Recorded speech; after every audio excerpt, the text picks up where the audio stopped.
Mr. Moore was a regular at the diner. He came every Sunday morning, without fail, the minute we opened our doors. He liked his coffee black, his toasts unbuttered, and his eggs over easy.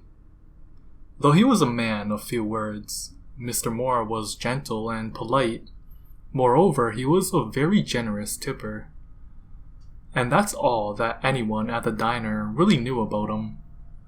A pleasant, albeit reserved man. One who found comfort in his routine.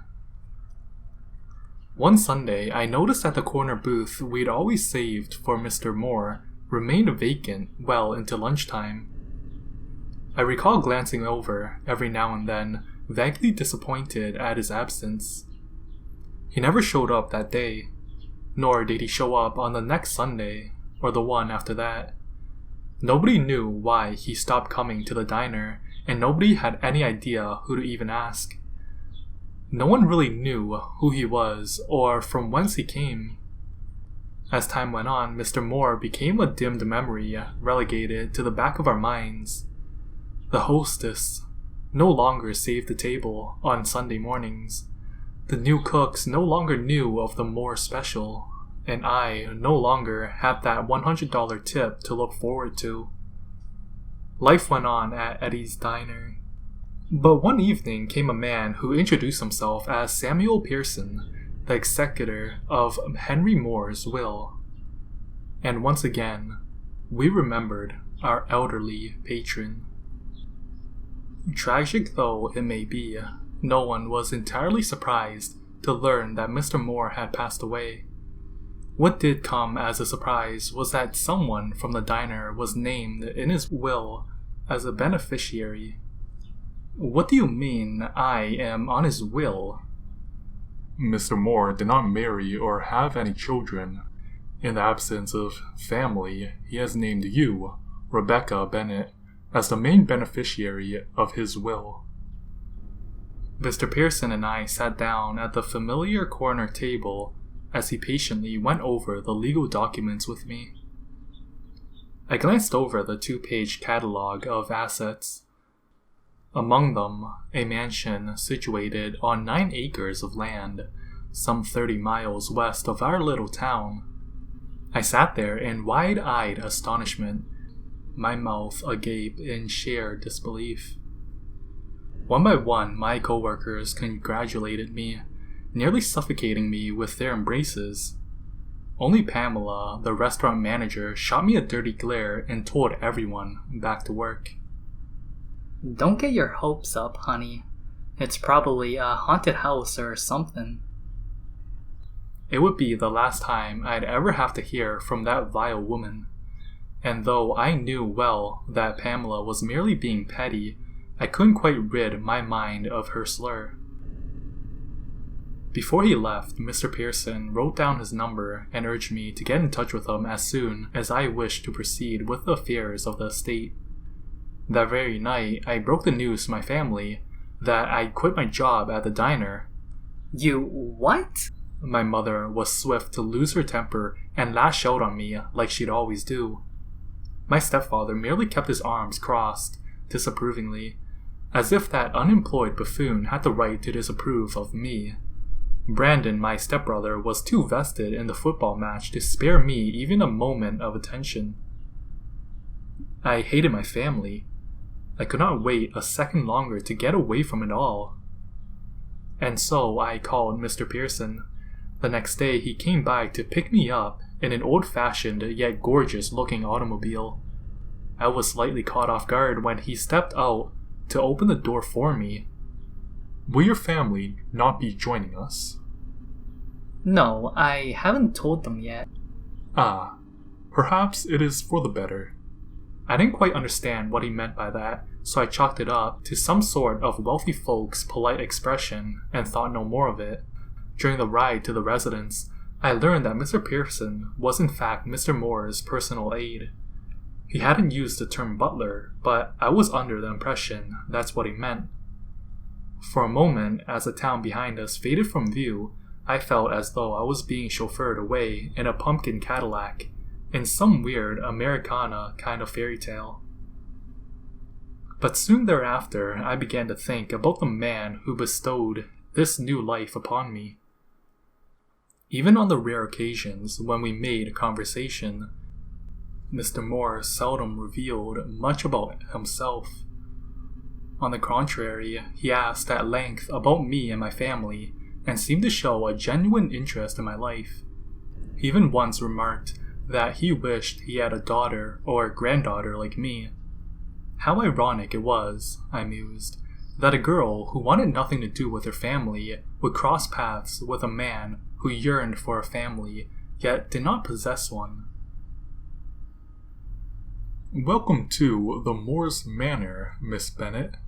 Please make yourself comfortable. At first glance, it was magnificent. Who would have suspected that the modest old man who preferred his toasts unbuttered had lived in such an extravagant home?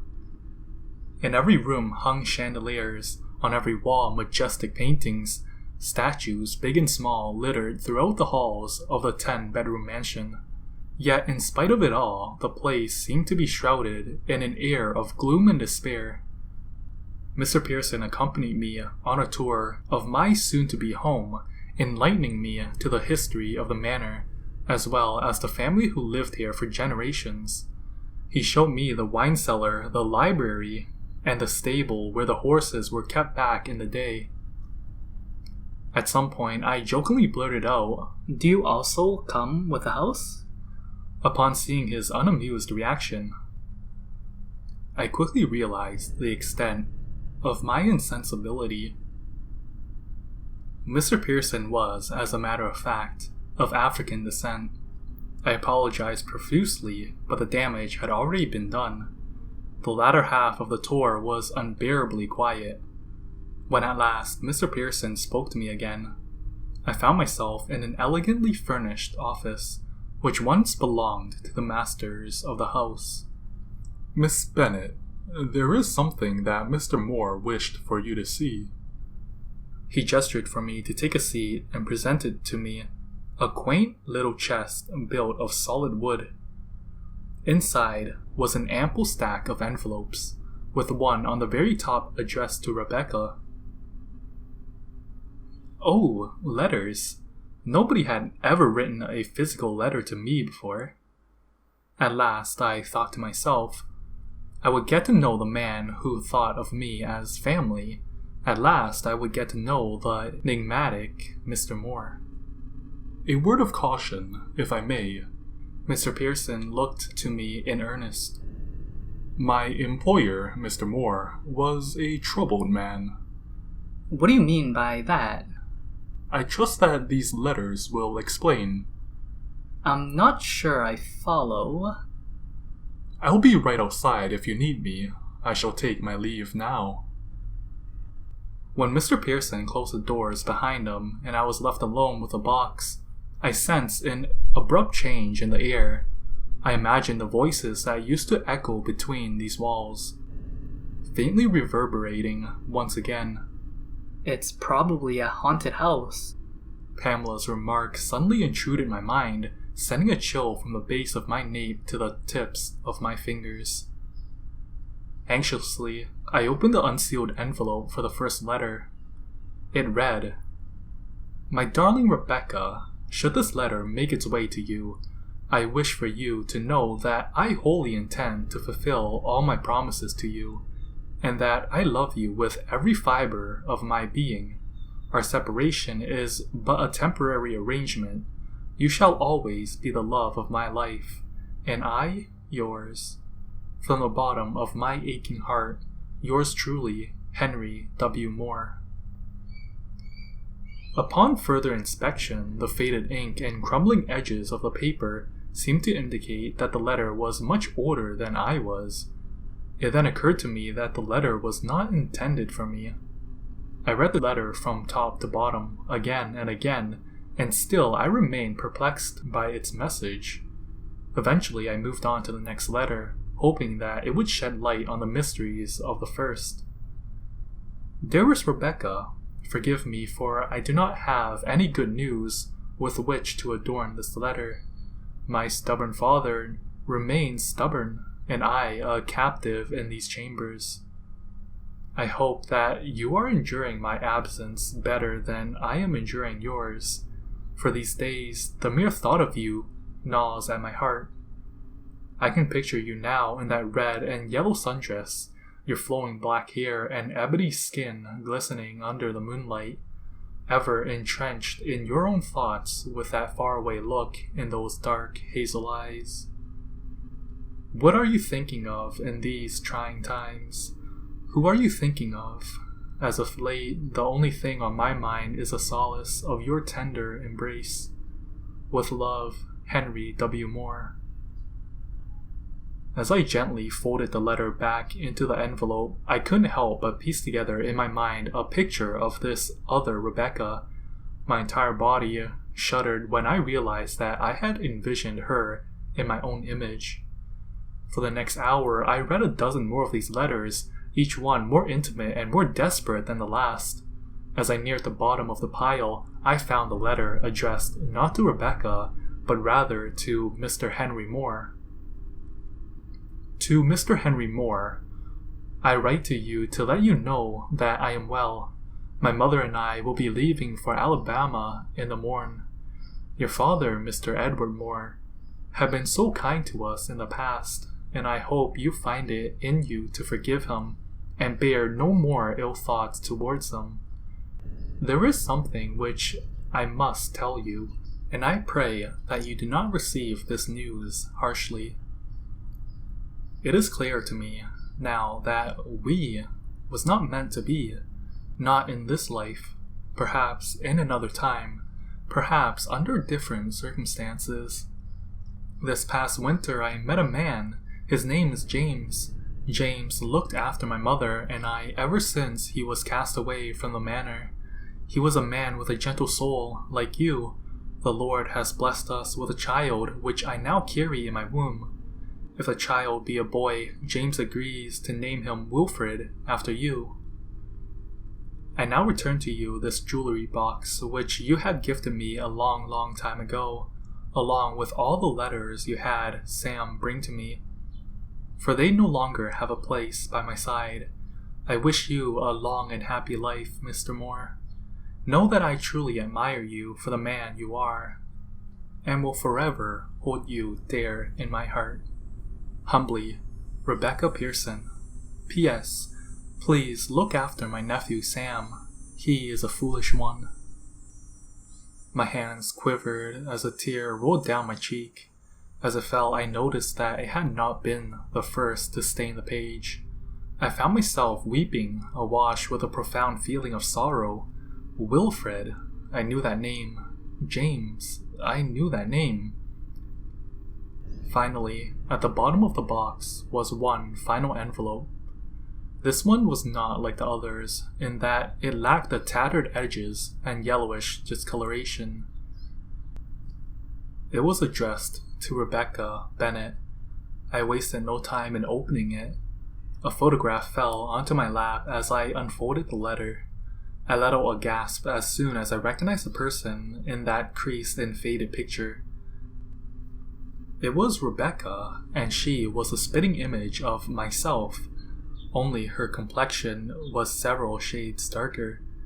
Also in the photograph were two young boys, one of whom shared the same skin tone as Rebecca, the other Caucasian. I suspected one of them to be Mr. Pearson. The letter read, Dear Rebecca, I write to you from this bed in which I will in all likelihood breathe the last of my breaths. For too many years I have overstayed my welcome in this world. Truly, those Sunday mornings spent in your company were the only thing which kept this weary soul going. Rebecca, my child, there is something that I must confess to you, and though I dare not ask for your forgiveness, I want you to know of the burden and shame I have carried with me all these years, since that fateful evening, seemingly a lifetime ago. If you have read the other letters in this box, you will know that I once very much loved a woman who shared your name. Like you, she was a beautiful woman with a beautiful soul. I, on the other hand, was a selfish and jealous boy, When I read her words of farewell, my heart shattered into 1,000 pieces. I was utterly broken. For many months I wallowed in dejection, in grief, in contempt. It was during that time that within my heart a darkness grew unfeathered, consuming me whole. On the 3rd day of May, in the year 1950, I donned the white robes of the Ku Klux Klan for the very first time. In the months that followed, I did many despicable things, too numerous to count, too many to atone for in my lifetime. When my father discovered the breadth of my involvement with the Klan, I was banished from the house, and rightfully so. I became a drifter, with no one to call family and no place to call home. Lonely and desperate, I blamed 2 people for all of my miseries: Rebecca Pearson and a man named James. And so I found myself in Birmingham, Alabama. There, I joined the ranks of a local Klansman, and there I learned the whereabouts of a man by the name of James Bennett and of his wife, Rebecca Bennett. On the night of October 21st, 1951, my accomplices and I set fire to their home. My entire body trembled as I turned the letter over to the backside.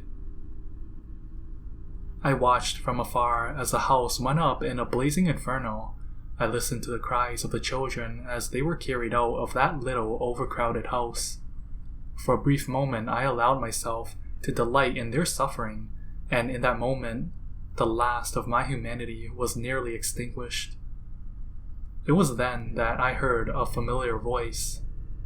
"James! James!" I heard the frantic, agonized scream of the woman who I loved so dearly. I watched in horror as I found her through the windows of the upper floor, a silhouette among the smoldering flames.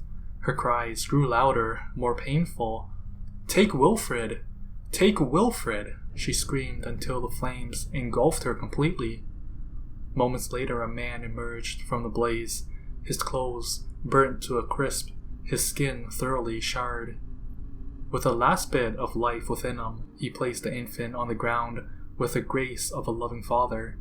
Coming to my senses at last, I discarded that wicked costume and raced towards the house. I picked up the baby boy from the ground, whose body was wrapped in his mother's robes. When I saw his bright blue eyes and fair olive skin, my heart sank to the bottom of the ocean. There was no mistake. Wilfred was my very own son. The boy's family wrestled him from my grasp, and I was forced to flee into the nearby woods, where I spent a sleepless night haunted by images of Rebecca's burning silhouette. The next morning, I turned myself into the law.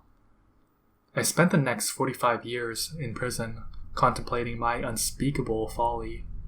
It was during that time that I received a visit from Samuel, an old friend whose aunt I had murdered in cold blood. He came to me, bearing the news of my father's death, and that of my mother, and that of my brothers and nieces and nephews. It was as though a curse had fallen upon the household. The Moore's estate had somehow, despite the circumstances, found its way back to me. Some years later, I was granted permission to serve the remainder of my sentence under house arrest, and allowed to leave the premises once a week.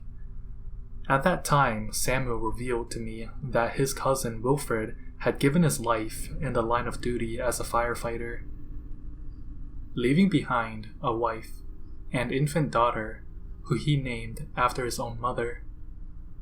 When I saw you for the first time, I knew it to be true. You were every bit as beautiful as your grandmother. I wish you a long and happy life, Rebecca, my child. And though your love and affection will forever elude me, know that I have always loved you since the very first time I laid eyes on you.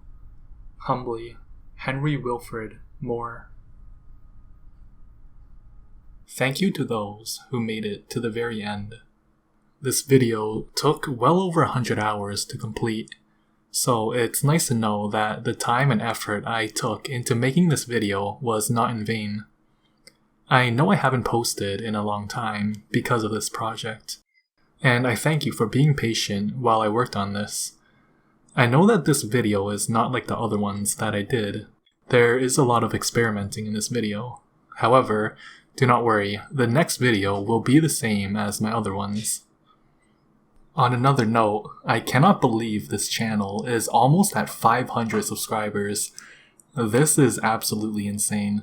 I want to thank every single one of you for building this channel to what it is right now. Now before I end this video, please take care of yourself and your loved ones. The ongoing pandemic, as of March 20th, is not a joke. Please do not take it lightly. Distance yourself from others, wash your hands thoroughly, and take care of yourself and your family. Stay safe, and thank you once again.